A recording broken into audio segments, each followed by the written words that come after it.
এই নীতিমালা আবারও সংশোধন করা হয়, আমরা বলবো এটা প্রহসনের নীতিমালা।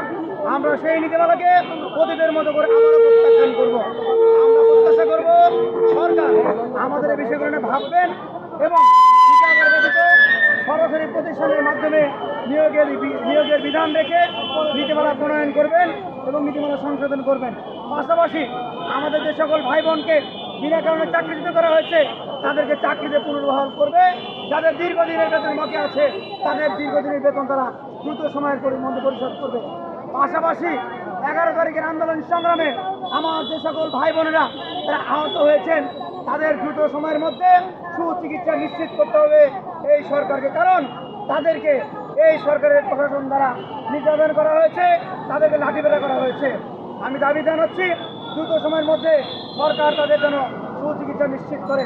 পাশাপাশি আরেকটি কথা বলতে চাই, যতদিন পর্যন্ত আন্দোলন সংগ্রাম চলবে, যতক্ষণ পর্যন্ত দাবি আদায় না হবে ততদিন পর্যন্ত আমাদের আন্দোলন সংগ্রাম ধারাবাহিকভাবে চলবে।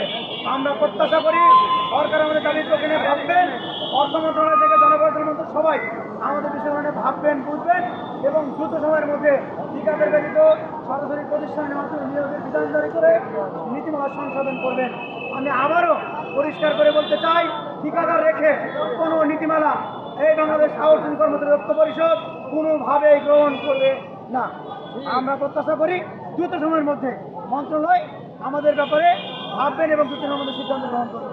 যতদিন পর্যন্ত সিদ্ধান্ত না আসবে ততদিন পর্যন্ত আমরা রাজপথে আছি এবং রাজপথে আমাদের অবস্থান কর্মী চলবে, ধারাবাহিকভাবে আমাদের আন্দোলন সংগ্রাম চলবে। ধন্যবাদ।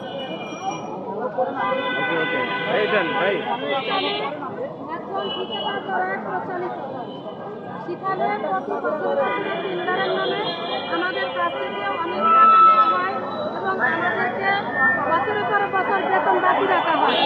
তাই সরকারের কাছে আমাদের একটাই দাবি, ঠিকাদার কথা বাতিল করে স্ব প্রতিষ্ঠানের আন্ডারে আমরা যে সকল ভাই বোনেরা বিনা অপরাধে চাকরিচ্যুত হয়েছি, আমরা এই বাংলাদেশের নাগরিক হিসেবে আমাদের যাদের চাকরি চলে গেছে তাদের পূর্ণাঙ্গ যোগদান দিবেন এবং যাদের চাকরি আছে তাদের চাকরি নিশ্চয়তা এবং আমরা যে 11 তারিখে আমরা ঠিকাদার কথা বাতিল করার জন্য মহাসমাবেশ ডেকেছিলাম, সেই মহাসমাবেশে পুলিশের লাঠিচার্জ আমাদের নেতা কর্মীদেরকে এভাবে বিনা কারণে তাদেরকে অ্যারেস্ট করে তাদেরকে কারাবরণ করা হয়েছে।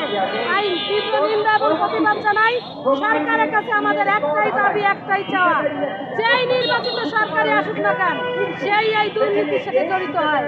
আপনি একজন মানবিক লোক, আপনার ভালো চাই, আপনি আমাদের ভালো করার জন্য আপনি ক্ষমতায় আসছেন, আমরা খুশি আছি, আমরা আপনার সহযোগিতা করতে চাই। এই বাংলাদেশ থেকে এই ঠিকাদার প্রথাকে বাতিল করে স্ব প্রতিষ্ঠানে আমাদেরকে যোগদান করে করাইয়া আমাদেরকে বাঁচার মতো সুযোগ করে দেন। আমি বাংলাদেশের একজন নাগরিক হিসেবে দর্শক আমরা শুনতে পাচ্ছি এবং জানলাম আউটসোর্সিং যারা আছে নেতাকর্মীরা তারা জাতীয় প্রেস ক্লাবের সামনে আজকে মানববন্ধন করছে এবং তাদের যে দাবি সেই দাবি তারা তুলে ধরল।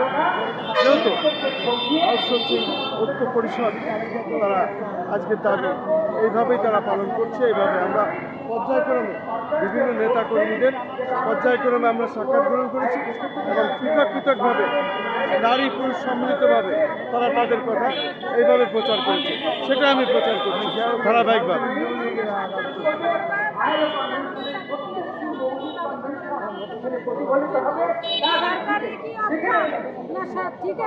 শক্তিশালী